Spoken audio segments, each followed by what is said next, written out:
Hello बच्चों, आज एक बार फिर आपके सामने आपके अपने YouTube चैनल पर। सबसे पहले जिसने भी चैनल को सब्सक्राइब नहीं कर रखा, प्लीज़ चैनल को सब्सक्राइब कीजिए। आपकी ये छोटा सा आपकी तरफ से डोनेशन मुझे मोटिवेट करता है केमिस्ट्री के वीडियोस बनाने के लिए, आपको आसानी से टॉपिक्स, आसान शब्दों में आसान तरीके से टॉपिक्स को समझाने के लिए। प्लीज़ चैनल को सब्सक्राइब कीजिए और वीडियो को लाइक और कमेंट ज़रूर कीजिए कि आपको वीडियोस कैसे लग रहे हैं।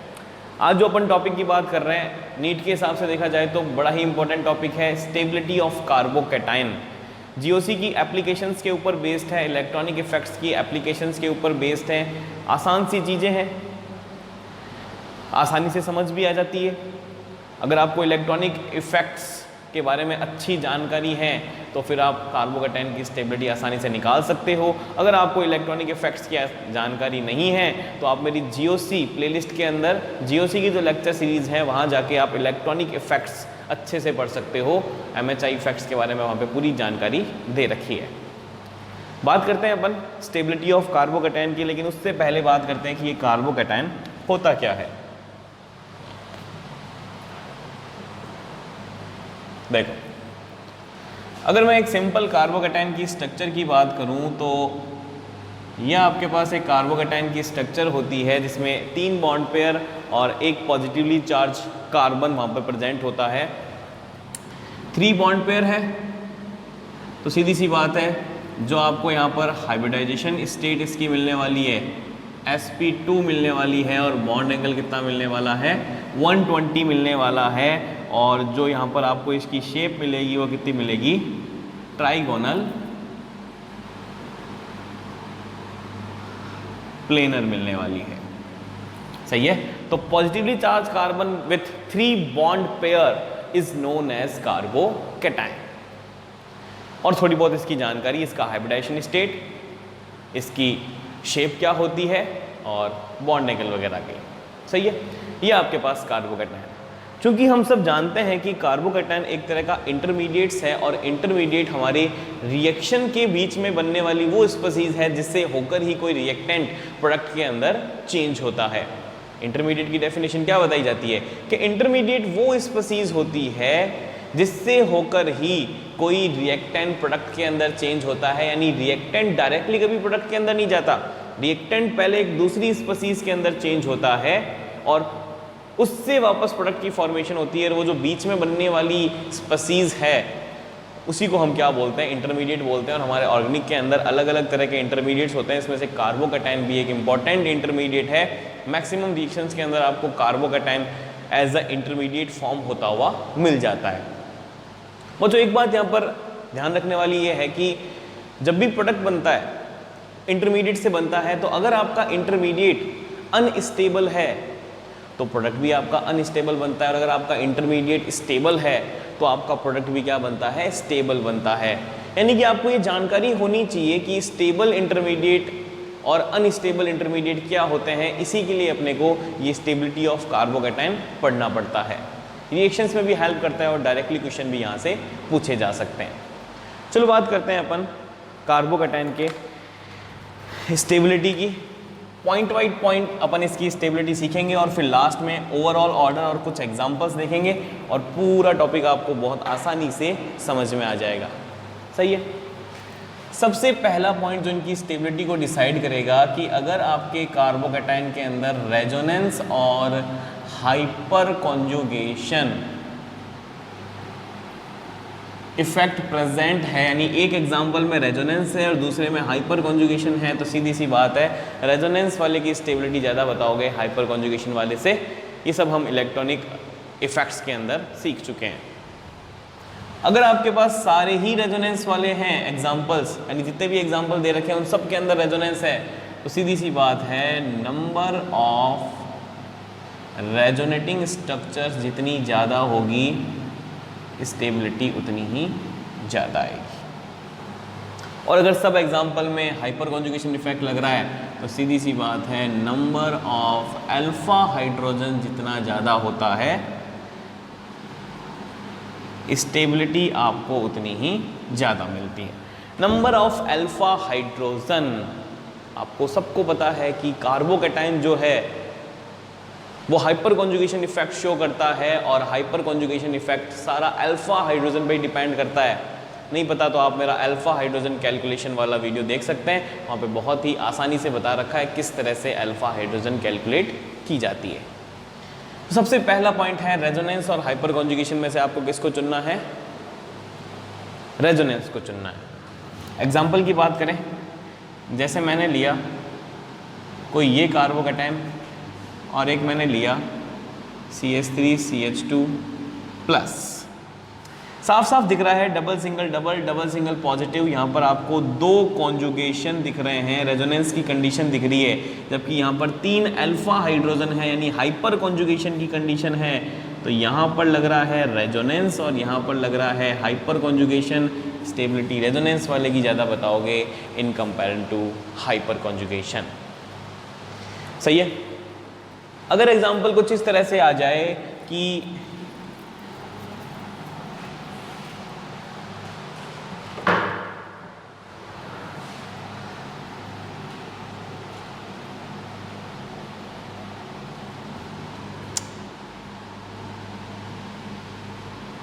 ये कुछ इस तरह से एग्जाम्पल आपके सामने आ जाए, double single positive, double single double, double single positive, तीनों के अंदर रेजोनेंस की कंडीशन प्रेजेंट है। तो नंबर ऑफ रेजोनेटिंग स्ट्रक्चर, या फिर आपको यहाँ पे एक चीज़ और ध्यान रख सकते हो कि रेजोनेटिंग स्ट्रक्चर अगर आप हाथों हाथ ना बनाओ तो नंबर ऑफ रेजोनेटिंग स्ट्रक्चर बोलो या नंबर ऑफ कॉन्जुगेशन बोलो, बात एक ही है। डबल सिंगल पॉजिटिव यहाँ पर एक कॉन्जुगेशन प्रेजेंट है, double single double, double single positive यहाँ पर 2 कॉन्जुगेशन प्रेजेंट है, और यहाँ पर आपको 3 कॉन्जुगेशन दिखाई दे रहे हैं। जितना ज़्यादा कॉन्जुगेशन होगा उतनी ज़्यादा रेजोनेटिंग स्ट्रक्चर बनेगी, और बेटा उतनी ही ज़्यादा आपको क्या मिलने वाली है? स्टेबिलिटी मिलने वाली है। मैंने एग्जाम्पल लिया, ये मैंने बेंजीन के ऊपर पॉजिटिव लगा दिया, इसको मैं बेंजाइलिक कार्बोकैटायन बोलता हूँ।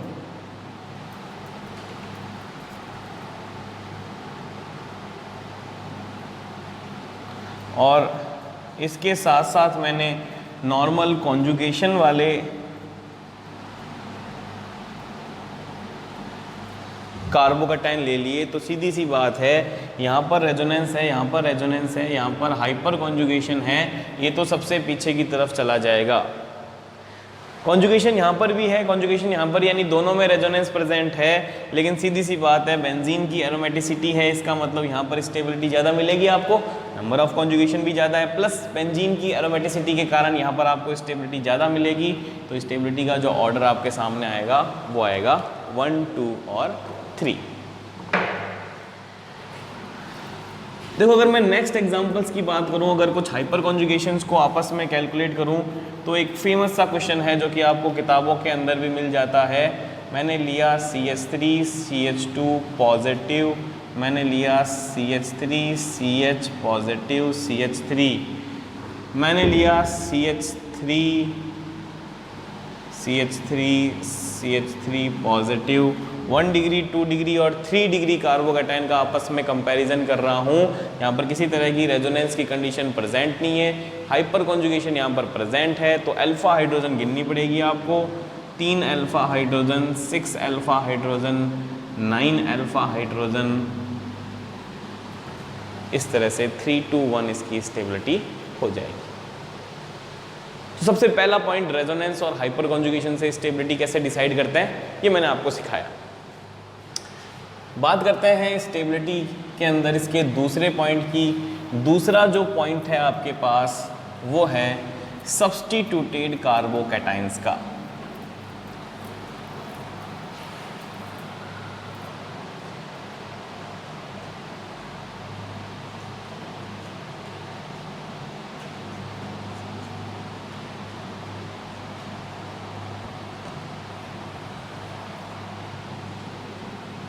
देखो क्या होता है सब्स्टिट्यूटेड कार्बोकैटायन, बात करते हैं सबसे पहले उसकी।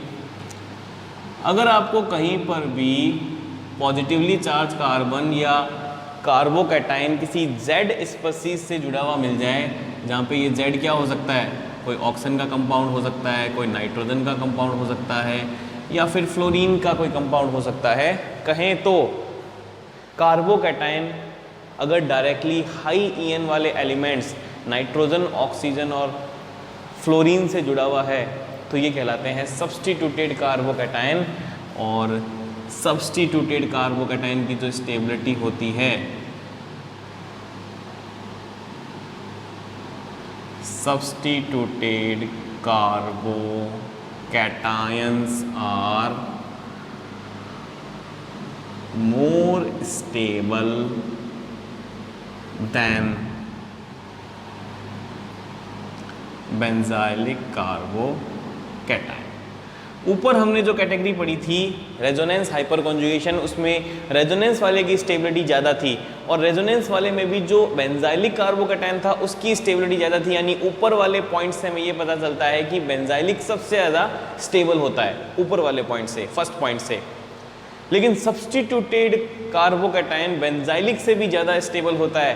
यानी कि अगर कहीं पर रेजोनेंस हाइपर कॉन्जुगेशन और सब्स्टिट्यूटेड कार्बोकैटायन दिख जाए तो कंपैरिजन करने की ज़रूरत नहीं है, सब्स्टिट्यूटेड की स्टेबिलिटी हमेशा ही रेजोनेंस वाले से और हाइपर कॉन्जुगेशन वाले से ज़्यादा होती है।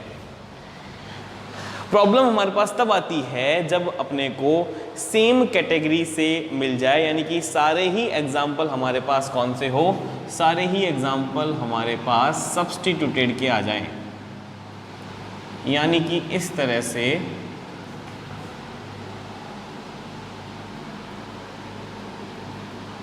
ये भी सब्स्टिट्यूटेड है, ये भी सब्स्टिट्यूटेड है। पॉजिटिवली चार्ज कार्बन डायरेक्टली जुड़ा हुआ है नाइट्रोजन से, पॉजिटिवली चार्ज कार्बन डायरेक्टली जुड़ा हुआ है ऑक्सीजन से। तो इस केस में आपको क्या करना है, जो स्टेबिलिटी मिलती है वो EN के इन्वर्सली प्रोपोर्शनल मिलती है। तो नाइट्रोजन वाले की स्टेबिलिटी ज़्यादा हो जाएगी ऑक्सीजन वाले से। आई बात समझ में? चलो कुछ एग्जांपल्स की बात करते हैं यहाँ पर।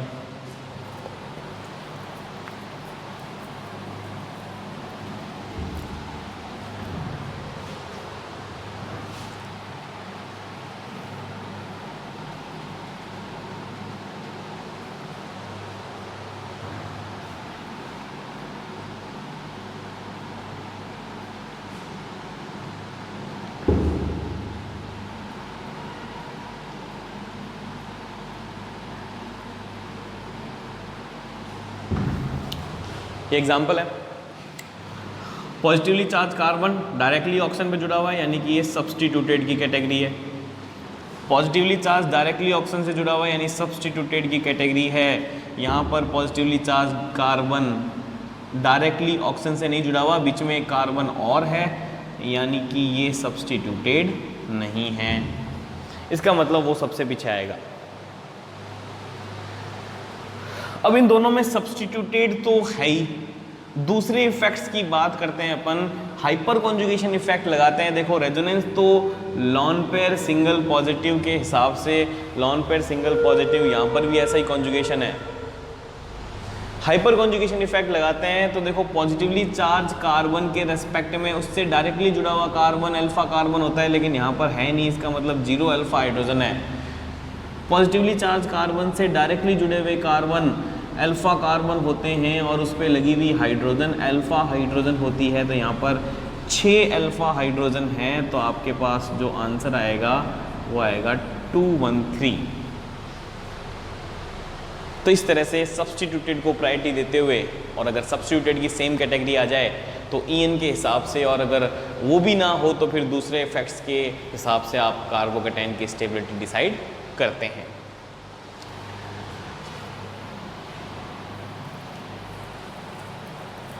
तीसरा पॉइंट जो इसकी स्टेबिलिटी निकालने में बच्चों आपके काम आने वाला है वो है सब्स्टिट्यूटेड बेंजाइलिक कार्बोकैटायन। मतलब क्या होता है इसका? मतलब ये है इसका कि अगर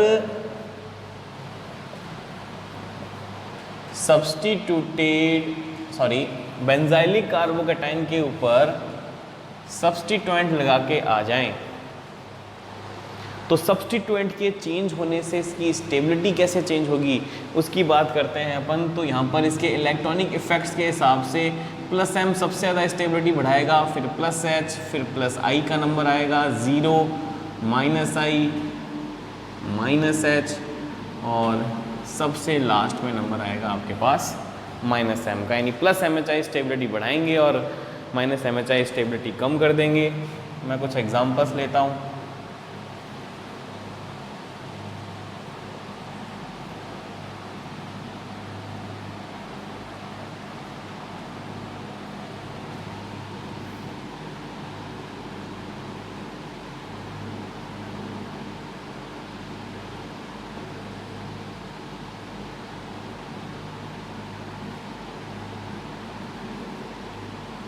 मान लो ये आपके पास कोई 4 कंपाउंड है, स्टेबिलिटी चेक करनी है आपको। यहाँ पर कोई सब्सटेंस नहीं लगा, जीरो इफेक्ट। NO2 का ऑर्थो पोजीशन पे माइनस एम इफेक्ट होता है, मेटा पे माइनस आई इफेक्ट होता है और पैरा पे वापस माइनस एम इफेक्ट हो जाता है। सारी चीज़ें मैंने आपको इलेक्ट्रॉनिक इफेक्ट्स में सिखा रखी है। इफेक्ट्स लगा लिए, कंपैरिजन करो। प्लस एम एच आई है नहीं, जीरो वाला सबसे पहले आएगा, यानी फर्स्ट का नंबर सबसे पहले आ जाएगा। माइनस एम वाले पीछे जाते हैं, माइनस आई वाला आता है बीच में, तो 1 2 3 थर्ड का पहले आ जाएगा। चूंकि माइनस एम कॉमन है और NO2 ग्रुप सेम है, तो यहाँ पे पावर तो देखने से मतलब नहीं है और डिस्टेंस पे डिपेंड करता नहीं है, तो सेकंड आपको यहाँ पर लगाना पड़ेगा सेकेंडरी इफेक्ट इसका माइनस आई, क्योंकि अब यहाँ से माइनस एम से तो दोनों का कंपेरिजन कर नहीं सकते, क्योंकि NO2 सेम है, डिस्टेंस भी डिपेंड करता नहीं है रेजोनेंस इफेक्ट डिस्टेंस के ऊपर। सेकेंडरी इफेक्ट लगाना पड़ेगा आई, और चूंकि सेकेंडरी इफेक्ट आई की पावर भी यहाँ पर सेम है, लेकिन I effect upon DNP rule से देखते हैं। आई के केस में सबसे पहले डिस्टेंस देखनी पड़ती है, डिस्टेंस जितनी पास में होती है आई इफेक्ट उतना ही ज़्यादा होता है। इफेक्ट कौन सा है? माइनस आई। माइनस वाला कार्बोकैटायन की स्टेबिलिटी के लिए अनफेवरेबल है, तो वो दूर होना चाहिए। नंबर आएगा 4 और उसके बाद 2। सही है, क्योंकि माइनस आई एक अनफेवरेबल इफेक्ट है कार्बोकैटायन की स्टेबिलिटी के लिए, क्योंकि माइनस वाले तो स्टेबिलिटी कम कर देते हैं, तो जो चीज़ अनफेवरेबल होती है वो दूर ही होनी चाहिए। ऑर्थो में पास में, पैरा में दूर हैं, तो दूर वाला ज़्यादा सही है अनफेवरेबल, इसलिए 4 को पहले लगाया 2 के कंपेयर में। आई बात समझ में? तो इस तरह से आप इलेक्ट्रॉनिक इफेक्ट्स लगा के और क्या कर सकते हो, अपने आंसर निकाल सकते हो। लास्ट कैटेगरी जो आपके यहाँ पर काम आती है इलेक्ट्रॉनिक इफेक्ट्स के हिसाब से देखा जाए तो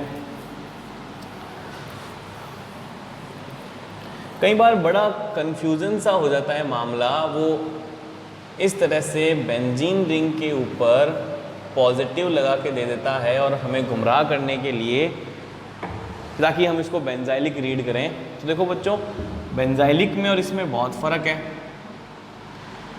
बेंजीन के बाद वाले कार्बन पर पॉजिटिव होगा तो बेंजाइलिक होगा, इसमें रात दिन का फ़र्क है।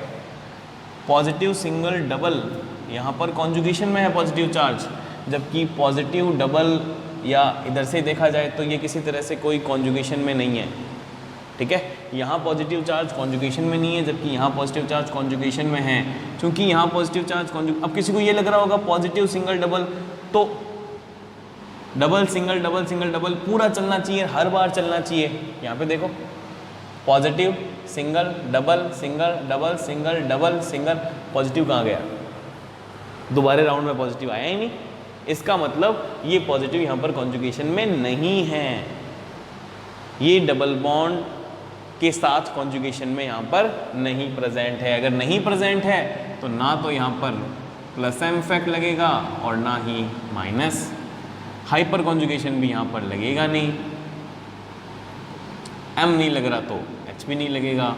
यहाँ सीधा सीधा सा आपके आंसर किससे निकलेंगे? सिर्फ और सिर्फ इंडक्टिव इफेक्ट से निकलेंगे। मैं यहाँ पर कुछ एग्जांपल्स की बात करूँ,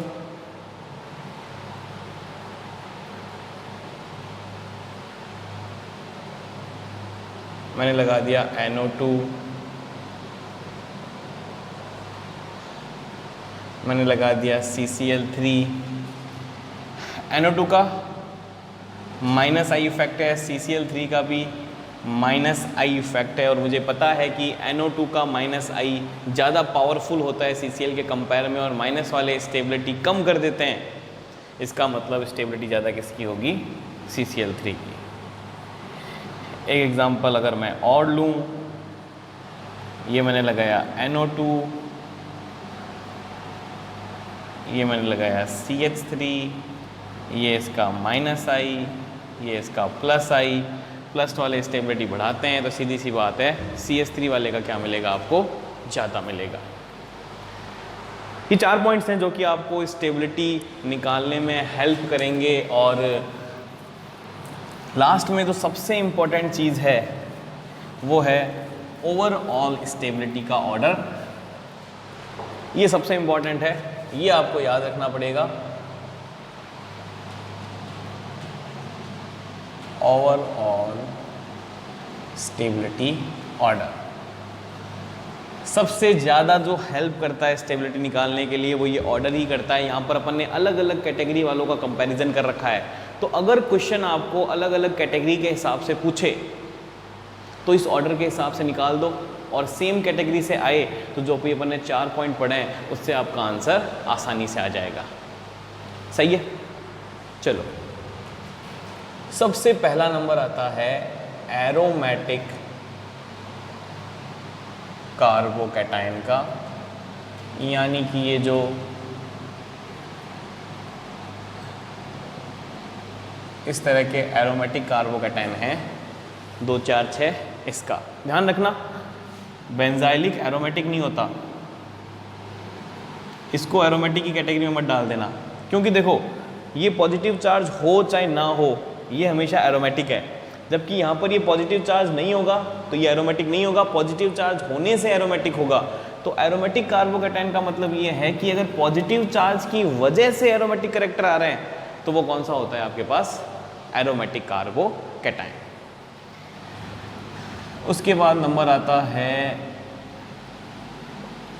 3 साइक्लोप्रोपिल रिंग वालों का, फिर नंबर आता है आपके पास 2 साइक्लोप्रोपिल रिंग वालों का, इसके बाद नंबर आता है आपके पास 1 साइक्लोप्रोपिल रिंग वालों का,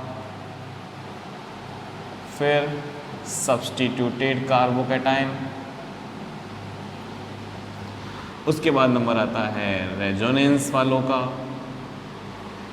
फिर नंबर आता है हाइपर कॉन्जुगेशन से स्टेबल होने वालों का, फिर नंबर आता है आपके पास इंडक्टिव इफेक्ट से स्टेबल होने वालों का,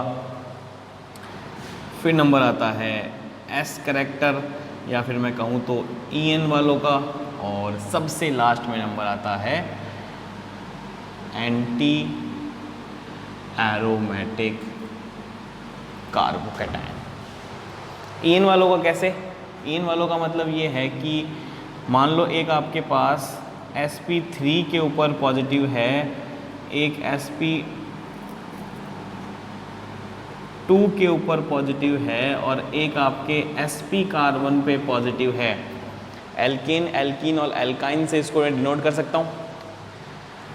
इधर से इधर जाने पर परसेंटेज S कैरेक्टर इंक्रीज हो रहे हैं और S कैरेक्टर बढ़ने से EN बढ़ती है, और हाई EN के ऊपर पॉजिटिवली चार्ज अनस्टेबल होता है। इसका मतलब स्टेबिलिटी का ऑर्डर क्या आ जाएगा, यानी स्टेबिलिटी क्या हो जाएगी आपके पास, कम हो जाएगी। तो S कैरेक्टर बढ़ने से EN बढ़ती है और EN बढ़ने से स्टेबिलिटी कम हो जाती है। तो इस तरह से इन पॉइंट्स का यूज़ करते हुए आप कार्बोकैटायन की स्टेबिलिटी बहुत आसानी से क्या कर सकते हो, कैलकुलेट कर सकते हो। एग्जाम्पल देखते हैं, एग्जाम्पल के ऊपर चीज़ों को अप्लाई करते हैं।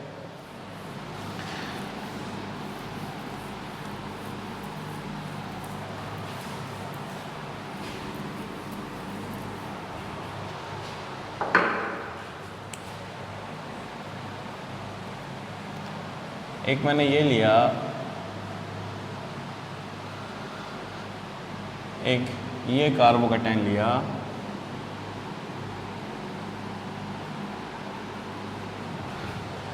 और एक इस तरह से मैंने ये कार्बोकैटायन सेलेक्ट किया।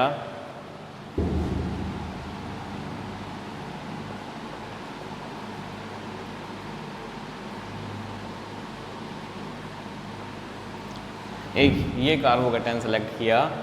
तो देखो सबसे पहले इनकी कैटेगरी बनाओ। ये आपको एरोमेटिक कैटेगरी का मिलेगा क्योंकि इसके पास 2 पाई इलेक्ट्रॉन्स हैं। ये आपको रेजोनेंस वाली कैटेगरी का मिलेगा, है भी रेजोनेंस वाली कैटेगरी का ये भी, लेकिन डबल सिंगल पॉजिटिव, सिर्फ एक ही कॉन्जुगेशन है इसके अंदर, 4 पाई इलेक्ट्रॉन्स कॉन्जुगेशन, यानी कि ये एंटी एरोमेटिक कैटेगरी का मिलेगा। और ये आपको मिसलेनियस कैटेगरी यानी कि वो जो साइक्लोप्रोपिल वाली कैटेगरी थी उसका मिलेगा। एरोमेटिक सबसे पहले आता है तो 1 नंबर पे एरोमेटिक वाला आ गया।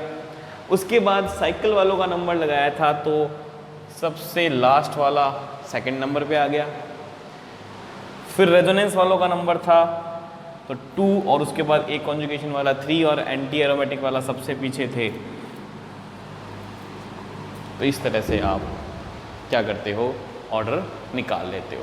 तो ओवरऑल ऑर्डर की हेल्प से और जो 4 पॉइंट्स मैंने आपको बताए उनकी हेल्प से आप बहुत आसानी से कार्बोकैटायन की स्टेबिलिटी निकाल सकते हो। आई बात समझ में? तो की पॉइंट्स को नोट करते हुए आप एग्जाम्पल्स ट्राई कीजिए अपनी किसी भी बुक या नोटबुक के, आपको आपके आंसर सही मिलने लग जाएंगे। आई होप आपको ये लेक्चर हेल्प किया आपके क्वेश्चन सॉल्व करने के लिए।